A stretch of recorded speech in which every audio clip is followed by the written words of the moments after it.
मेरे प्रिय भक्त, यदि तुम आज इस दिव्य संदेश को सुन रहे हो तो ये मात्र संयोग नहीं, अपितु स्वयं कैलाशपति महादेव का तुम्हें विशेष आमंत्रण है। सावन का पवित्र महीना आने वाला है। ये कालखंड केवल ऋतु का परिवर्तन नहीं है, ये तुम्हारे अंतर्मन के कायाकल्प का समय है। महादेव तुमसे कह रहे हैं कि सावन के इस पावन मास में मैं तुम्हारे धन, तुम्हारी विलासिता या तुम्हारे बाहरी आडंबरों को नहीं देखता, मैं केवल तुम्हारा भाव देखता हूं। यदि तुम्हारा भाव शुद्ध है तो एक लोटा जल भी मुझे प्रसन्न करने के लिए पर्याप्त है, किंतु यदि मन में अहंकार, छल, द्वेष और ईर्ष्या का विष भरा है तो बड़े से बड़े अभिषेक भी शून्य के समान है। सावन शुरू होने से पहले महादेव तुम्हें सावधान कर रहे हैं। शास्त्रों में वर्णित है कि कई भक्त प्रतिवर्ष कुछ ऐसी भूलें अनजाने में कर बैठते हैं जिसके कारण उनकी महीनों की तपस्या, व्रत और पूजा का फल उन्हें प्राप्त नहीं हो पाता। आज मैं तुम्हें वे रहस्य और चेतावनियां देने आया हूं जो तुम्हारे जीवन की दिशा को पूर्णतः बदल सकती है। इस संदेश को अपने जीवन का आधार बना लो, क्योंकि हो सकता है कि महादेव इसी संदेश के माध्यम से तुम्हें किसी बड़े संकट से पहले सचेत कर रहे हो। मन की शुद्धि पहली और सबसे बड़ी शर्त। सावन के आगमन से पूर्व सबसे पहली और अनिवार्य शर्त है मन, वचन और कर्म की शुद्धि। श्रीमद् भगवद गीता में स्पष्ट कहा गया है, श्रद्धावान लभते ज्ञानम तत्परः संयतेन्द्रिय, अर्थात जो श्रद्धा और संयम के साथ ईश्वर की शरण में आता है वही वास्तविक कृपा का अधिकारी बनता है। पहली बड़ी गलती जो लोग करते हैं वो है मन में द्वेष, ईर्ष्या और घृणा को संजो कर रखना। कई लोग मंदिर जाते हैं, शिवलिंग पर दूध जल चढ़ाते हैं, मंत्रों का उच्चारण करते हैं, लेकिन भीतर से वे अपने ही परिवार, मित्र या पड़ोसी के प्रति कटुता और नफरत पालते हैं। याद रखो, महादेव सहार के देव अवश्य हैं, लेकिन वे बुराई का सहार करते हैं, संबंधों का नहीं। यदि तुम्हारे भीतर किसी के प्रति वर्षों से कोई शिकायत, क्रोध या बदले की भावना है तो सावन शुरू होने से पहले ही उसे महादेव के चरणों में समर्पित कर दो। क्षमा करना कमजोरी नहीं, बल्कि शिवत्व की सबसे बड़ी पहचान है। क्या तुम्हें ज्ञात है कि महादेव ने समुद्र मंथन का विष क्यों पिया? इसलिए नहीं कि उन्हें विष प्रिय था, बल्कि इसलिए कि वे इस संसार को बचाना चाहते थे। उन्होंने विष अपने कंठ में धारण किया, उसे दूसरों पर नहीं उगला। तुम्हें भी यही करना है। जीवन के विषैले अनुभवों को क्रोध बनाकर दूसरों पर मत बरसाओ, बल्कि उन्हें धैर्य और विवेक के घूंट में पी जाओ। जिस दिन तुम्हारा मन इन भारी भावनाओं से मुक्त होकर हल्का होगा, उसी क्षण से महादेव की दिव्य ऊर्जा तुम्हारे जीवन में नई रोशनी बनकर प्रवेश करेगी। अशुद्धता का त्याग, बाहरी और आंतरिक वातावरण। दूसरी महत्वपूर्ण चेतावनी है अपने घर और मन के वातावरण की अशुद्धता। लोग अक्सर ये सोचते हैं कि मंदिर में जल चढ़ाना ही भक्ति है, किंतु शास्त्र साक्षी है कि जहां गंदगी, कलह, अपशब्द, क्रोध और नकारात्मकता का वास होता है वहां देवता कभी स्थायी निवास नहीं करते। सावन के आरंभ से पहले अपने घर की भौतिक सफाई तो आवश्यक है ही, उससे कहीं अधिक जरूरी है अपने विचारों की सफाई। यदि तुम्हारे मन में लालच, छलकपट और अहंकार भरा है तो बाहरी वैभव और दिखावे की सफाई व्यर्थ है। महादेव बाहरी चमक धमक से नहीं, बल्कि भीतर की पवित्रता से रिझते हैं। यदि तुम्हारे घर में लंबे समय से किसी बात को लेकर विवाद है, परिवार के सदस्य एक दूसरे से बात नहीं कर रहे हैं, माता पिता का सम्मान नहीं होता या छोटी छोटी बातों पर अपमान का वातावरण बना रहता है, तो समझो कि तुम महादेव से कोसों दूर हो। जिस घर में प्रेम होता है वहां भगवान शिव बिना बुलाए भी स्वयं उपस्थित रहते हैं। आत सावन के आने से पूर्व अपने घर के इस नकारात्मक वातावरण को प्रेम और क्षमा से बदल दो। माता पिता और गुरु का स्थान। तीसरी और सबसे गंभीर गलती जिसे लोग साधारण समझकर अनदेखा कर देते हैं वो है अपने माता पिता, गुरु और बुजुर्गों का अनादर करना। संसार का कोई भी व्रत, कोई भी अनुष्ठान तब तक पूर्ण नहीं माना जा सकता जब तक मनुष्य अपने माता पिता के प्रति विनम्र न हो। भगवान शिव स्वयं विनम्रता के प्रतीक है।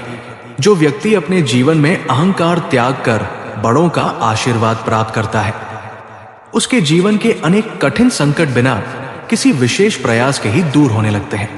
तुम सावन में हजारों रुपए की पूजा सामग्री खरीद कर लाते हो, लेकिन घर के वृद्धों से ऊंची आवाज में बात करते हो। यह महादेव का घोर अपमान है। यदि तुमने कभी अनजाने में अपने माता पिता का दिल दुखाया है, तो सावन शुरू होने से पहले उनके चरण स्पर्श कर उनसे क्षमा मांगो। उनका एक शब्द का आशीर्वाद तुम्हारे पूरे साल के व्रत और पूजा के फल से कहीं अधिक शक्तिशाली होगा। भक्ति केवल मंदिर की चौखट तक सीमित नहीं है, वो तुम्हारे व्यवहार में, तुम्हारी वाणी में और तुम्हारे माता पिता के प्रति तुम्हारे समर्पण में झलकनी चाहिए। मेरे प्रिय भक्त, ये सावन तुम्हारे लिए एक परीक्षा और अवसर दोनों है। अपनी कम से कम एक बुरी आदत को इस मास में सदा के लिए छोड़ने का संकल्प लो।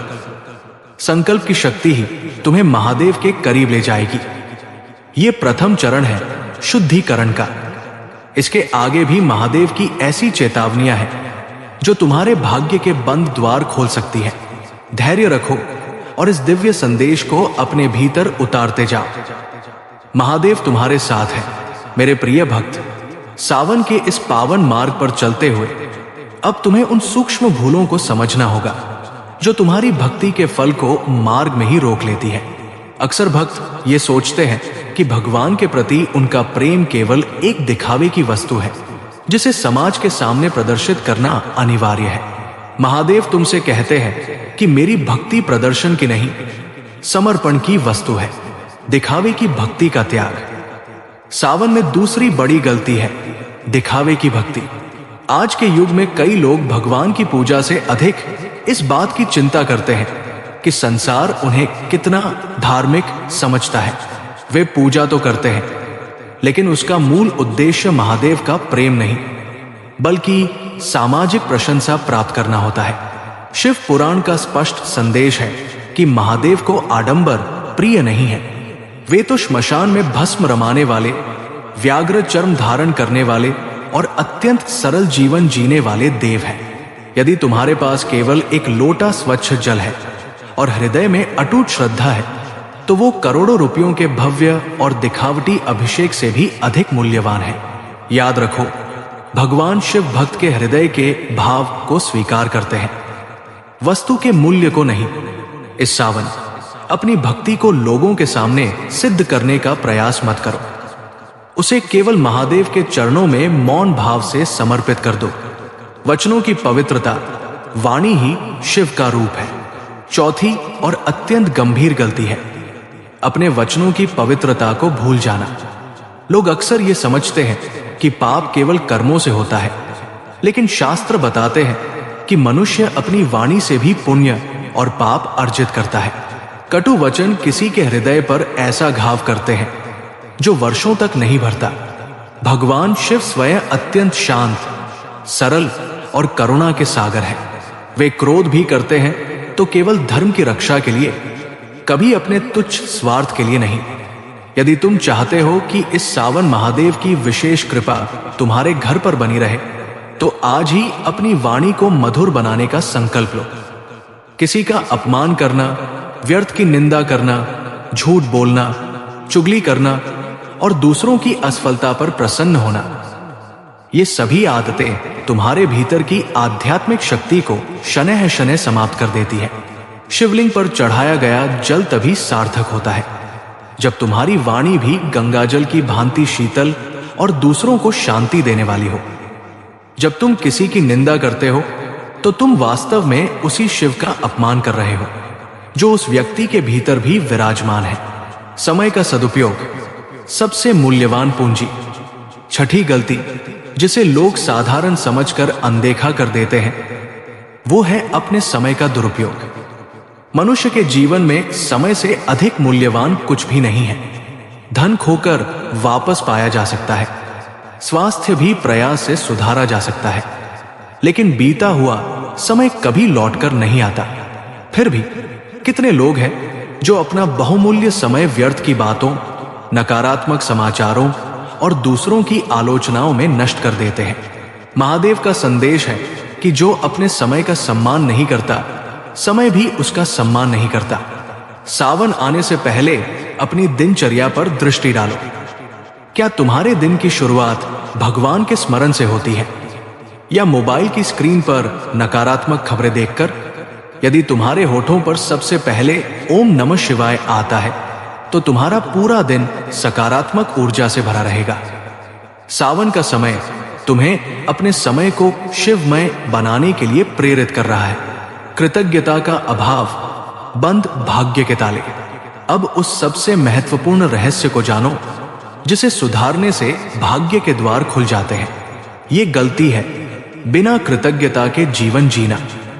मनुष्य भगवान से हर दिन मांगता रहता है, धन दो, रोग दूर करो, सुख दो, लेकिन बहुत कम लोग ऐसे होते हैं जो केवल धन्यवाद कहने के लिए भगवान के सामने खड़े होते हैं। जिसने तुम्हें ये जीवन दिया, श्वास दी, परिवार दिया और हर कठिन समय में तुम्हारी रक्षा की, क्या उसके प्रति आभार व्यक्त करना तुम्हारा कर्तव्य नहीं है? महादेव को वो भक्त सबसे अधिक प्रिय होता है जो केवल मांगता नहीं बल्कि जो मिला है उसके लिए हृदय से धन्यवाद कहता है। जब तुम सुबह उठकर कृतज्ञता के साथ महादेव का ध्यान करते हो तो तुम्हारे अभाव भी धीरे धीरे समृद्धि में बदलने लगते हैं। शिकायतें छोड़ो और आभार व्यक्त करना शुरू करो, क्योंकि जहां कृतज्ञता होती है वहां कृपा का वास स्वतः ही हो जाता है। मेरे प्रिय, ये द्वितीय चरण तुम्हारे चरित्र के निर्माण का है। इसे आत्मसात करो। अगले और अंतिम भाग में हम उस महरहस्य और अंतिम चेतावनी पर चर्चा करेंगे जो तुम्हें सावन के पूर्ण फल का अधिकारी बनाएगी। धैर्य और निष्ठा के साथ महादेव के पथ पर आगे बढ़ते रहो। मेरे प्रिय भक्त, सावन के इस पावन सफर के अंतिम चरण में अब तुम्हें उस रहस्य को जानना है जो तुम्हारी भक्ति को साधारण पूजा से उठाकर साक्षात साक्षात्कार में बदल देगा। तुमने अब तक शुद्धि, व्यवहार और कृतज्ञता के महत्व को समझा है। अब समय है उस अंतिम सत्य को स्वीकार करने का जो तुम्हें शिवत्व के शिखर तक ले जाएगा। निस्वार्थ सेवा, जीव में ही शिव की खोज। महादेव का अंतिम और सबसे महत्वपूर्ण संदेश है सेवा। बहुत से लोग सावन में घंटों मंदिर में बिताते हैं, अभिषेक करते हैं, लेकिन जैसे ही मंदिर की देहरी से बाहर निकलते हैं वे अपनी करुणा वही छोड़ आते हैं। महादेव कहते हैं, तुम मुझे पत्थरों की मूर्ति में ढूंढते रहे, जबकि मैं तुम्हारे द्वार पर आए उस भूखे, प्यासे या असहाय व्यक्ति के रूप में बैठा था। सावन शुरू होने से पहले यह संकल्प लो कि तुम किसी के जीवन में आशा का दीप जलाओगे। यदि तुम्हारे पास सामर्थ्य है तो किसी भूखे को भोजन कराओ, किसी बीमार की सेवा करो या किसी दुखी को सांत्वना के 2 शब्द कहो। याद रखो, जब तुम किसी प्राणी की सेवा करते हो तो तुम महादेव की सबसे प्रिय पूजा कर रहे होते हो। यही वो गुप्त कुंजी है जो बंद भाग्य के ताले खोलती है। परम समर्पण, मैं और मेरा का अंत, अंतिम भूल जिसे बड़े बड़े भक्त भी करते हैं वो है अहंकार का सूक्ष्म भाव। ये सोचना कि मैं पूजा कर रहा हूं या मैंने इतना उपवास किया, ये भी एक प्रकार का सूक्ष्म अहंकार है। महादेव चाहते हैं कि तुम कर्ता भाव का त्याग करो। अपना हर कर्म, अपना हर व्रत, अपनी हर सफलता और अपनी हर चिंता शिव के चरणों में समर्पित कर दो। जब तुम पूर्ण समर्पण के साथ शिव की शरण में आते हो तब तुम्हारे जीवन के सारे युद्ध स्वयं महादेव लड़ने लगते हैं। तुम्हें न तो भविष्य की चिंता रहती है और न ही अतीत का पछतावा। तुम उस अवस्था में पहुंच जाते हो जहां केवल शिव ही शिव शेष बचते हैं। शिव साधना का सार, सोहों का अनुभव। मेरे प्रिय भक्त, सावन का ये मास तुम्हें बाहरी से भीतर की यात्रा पर ले जाने वाला है। इस मास में जब भी तुम ओम नमः शिवाय का जाप करो तो केवल शब्दों का उच्चारण मत करो, बल्कि अपनी प्रत्येक श्वास को उस मंत्र में लीन कर दो। ये समझो कि तुम्हारे भीतर जो ऊर्जा प्रवाहित हो रही है वो स्वयं महादेव का अंश है। तुम शिव से अलग नहीं हो, तुम स्वयं शिव के ही विस्तार हो। अब तुम्हारे भीतर जो दिव्यता प्रकट हो रही है उसे संसार के कल्याण में लगाओ। तुम्हारी उपस्थिति अब एक साधारण व्यक्ति की नहीं बल्कि एक प्रकाश स्तंभ की होनी चाहिए जो दूसरों को अंधकार से बाहर निकालने का मार्ग दिखाए। अंतिम संदेश, महादेव तुम्हें आज वचन दे रहे हैं, यदि तुम इन 3 भागों में बताए गए नियमों का पालन करोगे, अपने मन को शुद्ध रखोगे, माता पिता का सम्मान करोगे, दिखावे से बचोगे और निस्वार्थ सेवा करोगे, तो इस सावन के अंत तक तुम्हारे जीवन में वह दिव्य परिवर्तन आएगा जिसकी तुमने कभी कल्पना भी नहीं की थी। तुम्हारे सारे कष्ट, सारी बाधाएं और सारे नकारात्मक प्रभाव महादेव की तांडवग्नि में भस्म हो जाएंगे। तुम्हारी आत्मा का पुनर्जागरण होगा।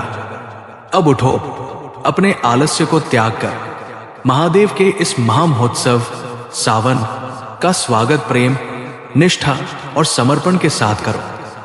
महादेव का आशीर्वाद सदैव तुम्हारे साथ है। तुम्हारा मार्ग आलोकित हो, तुम्हारी आत्मा जागृत हो। बोलिए हर हर महादेव।